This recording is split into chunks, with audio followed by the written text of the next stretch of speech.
His name was Julaybib, Radi Allahu Anhu. And everyone used to call him hideous. No one really liked him. And one day, the Prophet saw Julaybib walking. And he said, the Prophet Muhammad saw Julaybib walking, and he said, and Julaybib grew older in age, and he said to him, "Oh Julaybib."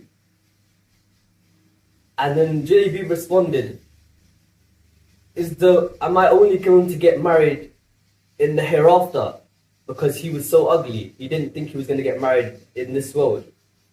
And then the Prophet said, "Oh Julaybib, no, you're going to get a woman in the dunya, inshallah, and in the hereafter." Now, the Prophet said, "Go to someone's house and ask for their daughter for marriage." So that's what Julaybib did. He wanted to listen to Rasulullah. He went to someone's house and asked for their daughter for marriage. And obviously, he was hideous and he got rejected.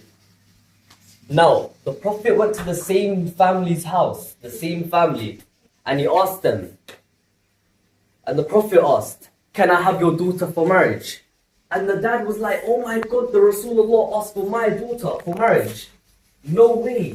That's amazing." He was so happy, his heart lightened, the man. And then the Prophet said, "No, not for me, for someone else." And the dad says, "Oh, for who?" "It's for Julaybib." The dad's smile turned into a frown. He's like, "Let me ask the mother. Let me go home, let me ask the mother.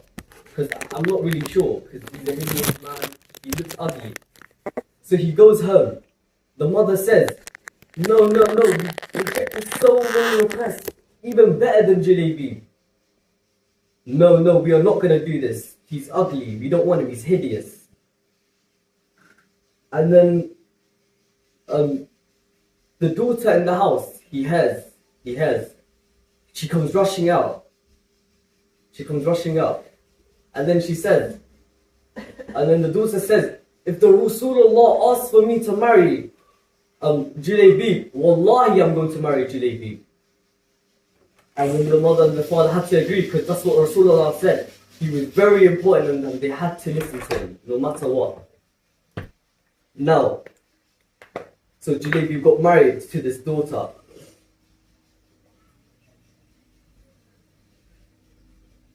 قولي أستغفرك والله وقولي.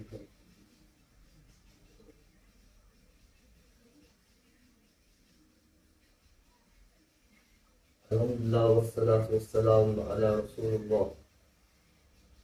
Now, the second part of the Kuthba. There was a battle between the Muslims, and then between the Kafir and the Muslims, it was a big battle. And the Muslims came out to be victorious, they won the battle. But the Prophet, he asked, "Where's my Julaybib? Where is he?" No one cared. Everyone was like, "Where's my uncle? Where's my brother?" No one cared. They just cared about their own family, if they were doing alright. The Prophet said, "Where's my Julaybib? I want to know where he is." The Prophet cared about him, because no one cared about him. He was hideous, ugly, no one cared about him. The Prophet said, "Where is he? I want my Julaybib." No one cared. Everyone's still talking, everyone's still asking if their uncle, their brother's alright. So then, the Prophet, he went looking out to all the dead bodies, just looking around. He sees Julaybib surrounded with 7 enemies, dead in the middle. The Prophet started to cry. He was crying. He picked up his body. He saw he killed 7 people, then he died.